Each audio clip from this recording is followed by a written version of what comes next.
In a merciless fantasy world that contains beasts who can freeze entire nations on a whim, mad cultists who can shapeshift into any monstrosity they can think of, and knights that can reshape the entire world with a swing of their blade, we follow a boy who's confronted all of these monsters and even more. His name is Natsuki Subaru. At the beginning of his journey, he was quite helpless and couldn't do much at all, but after 8 separate arcs of growth and development, he's certainly become stronger. In this video, I intend to completely explain the strength and abilities of the current day Natsuki Subaru and give you an estimation of strength in relation to the cast of ReZero. With that said, since I value both the time of you and I'm not going to drag out this intro. Let's just get into the video. Last thing, massive spoilers ahead. Natsuki Subaru serves as Amelia's knight and the ace of her camp. When it comes to getting anything done, he is the first person that they all look toward before making any decisions. This even applies to every character in the kingdom, as even rival camps have more faith in Subaru than they have faith in themselves. It's safe to say that within the world of ReZero, he's made a name for himself. From the perspective of the cast, he's allowed the kingdom to achieve many 9 possible feats with ease, such as the defeat of the White Whale, or send archbishops such as Regulus. Of course, we know the truth behind these feats. Not to say they're fraudulent or anything of the sort, but Subaru's ability to return by death allows him to have many more chances to overcome any threat than anybody else would. Speaking of return by death, we should start with that since it's Subaru's trademark technique. Return by death is one of 3 authorities that Subaru possesses. For those who don't know, authorities are a subset of abilities in ReZero that originate from witch factors, and were completely separate from the main power system of ReZero that includes magic, divine protections, jujutsu, etc. In the grand scheme of things, authorities remain supreme and will overwrite anything that conflicts with them. Not even Reinhardt and his divine protections can directly overpower an authority. The effects they have on the world will always be absolute. Now to get back to return by death, this is an ability granted to him by Satella, the Witch of Envy, and it rewinds time and returns Subaru to a random save point that he cannot choose after he loses his life, and this ability will always activate the instant he passes away. Subaru does get to remember the events that transpired before he passes away, so he cannot make the same mistakes again, and this also comes along with learning where his current save point is. Subaru has utilized his ability to learn how his friends and enemies will act during certain situations, allowing him to predict their movements and plan his next moves accordingly. This allows Subaru to have a twisted sense of precognition that only increases the more times he attempts to overcome his opponents or current obstacles, and when you combine this with his genius level of information processing and deductive ability, Subaru will always find a way to succeed.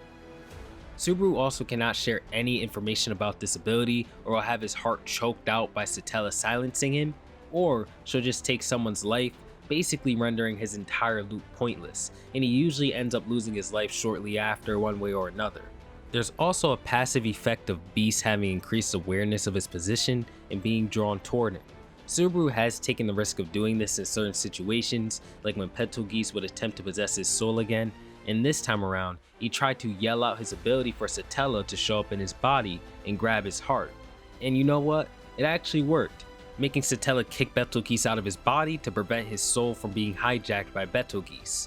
Lastly, there are people who can kind of figure out what Subaru can do, like Roswell for example knows that Subaru can infinitely retry things one way or another, and he wasn't penalized for it.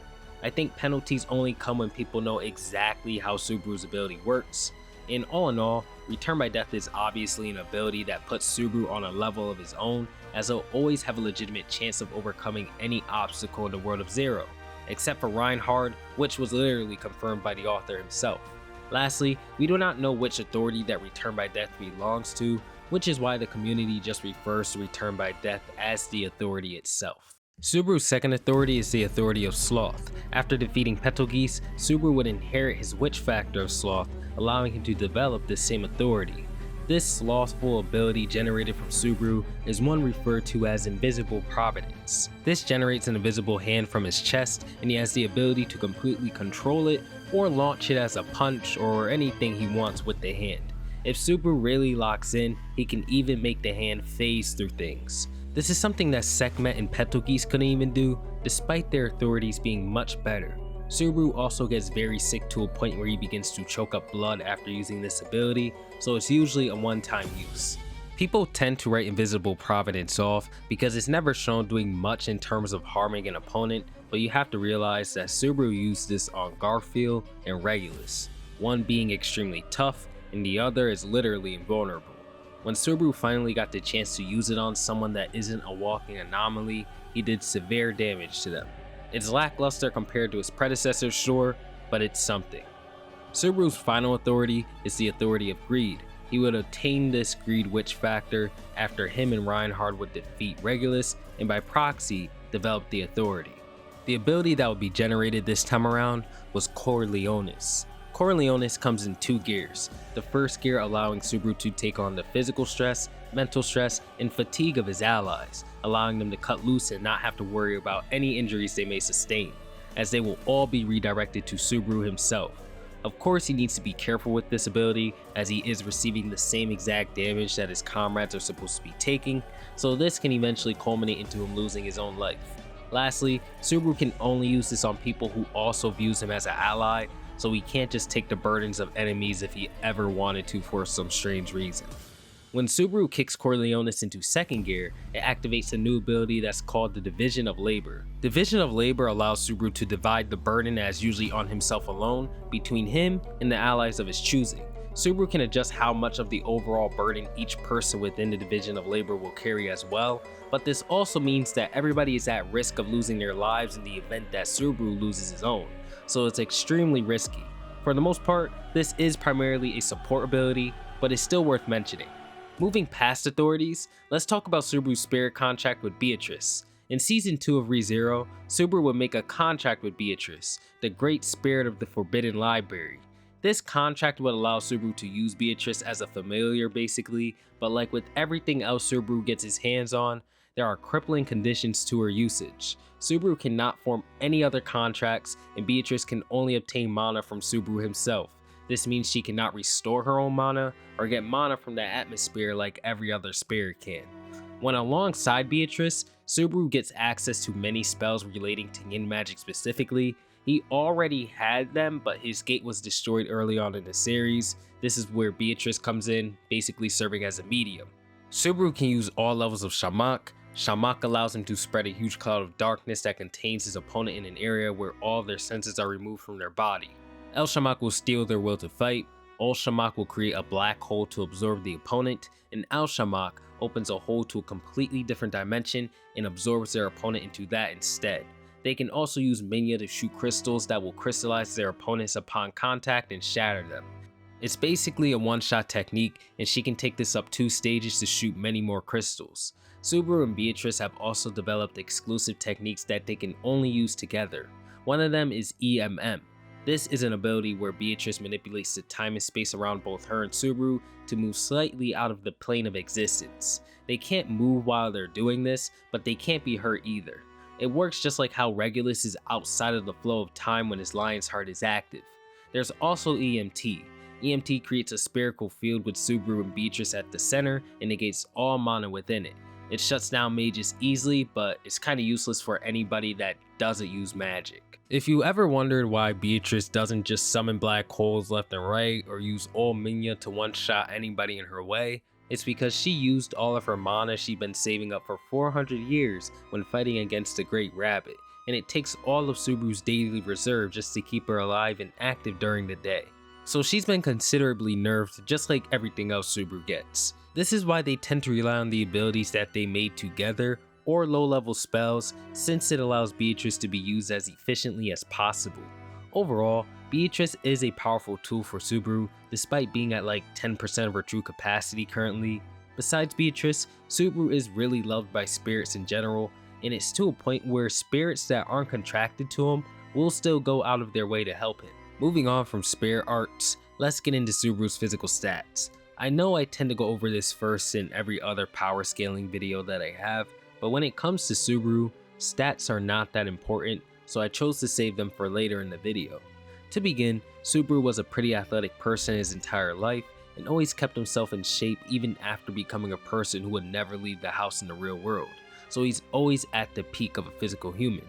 When compared to those of the ReZero world, he's below average as he's surrounded by superhumans. Subaru also has a decent level of martial arts, as he was able to put Vincent into a lock while they were fighting in Arc 8.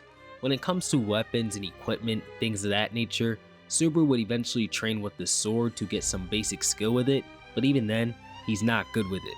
He also trained with the whip over the 1-year time skip between Arcs 4 and 5 through the mentorship of Krind, and surprisingly enough, he's great with it. He can't fight with it or anything like that, but Subaru has a lot of skill and finesse with the whip to a point where he can grab anything he desires and combo it with some of his abilities. For example, Subaru can have Beatrice cast Marak to reduce somebody to the weight of a feather, and then he can wrap his whip around them and throw them away. We've also seen him use his whip to swing from place to place, so yeah, it's surprisingly useful. Lastly, Subaru doesn't have this item in particular anymore, but it's still worth mentioning. He once had a poison capsule in his mouth that would allow him to instantly return by death. It doesn't make much of a difference in the grand scheme of things, but it just lets him reset faster and easier than normal. Lastly, Subaru has been inflicted with many curses from Wolgarms that were never able to be activated, so it just left a swarm of curses flowing through his body constantly. Later on, when Capella would attempt to inflict Subaru with the curse of the dragon's blood, it only inflicts Subaru's leg, turning it black and giving it the ability to endlessly regenerate from the damage it would take.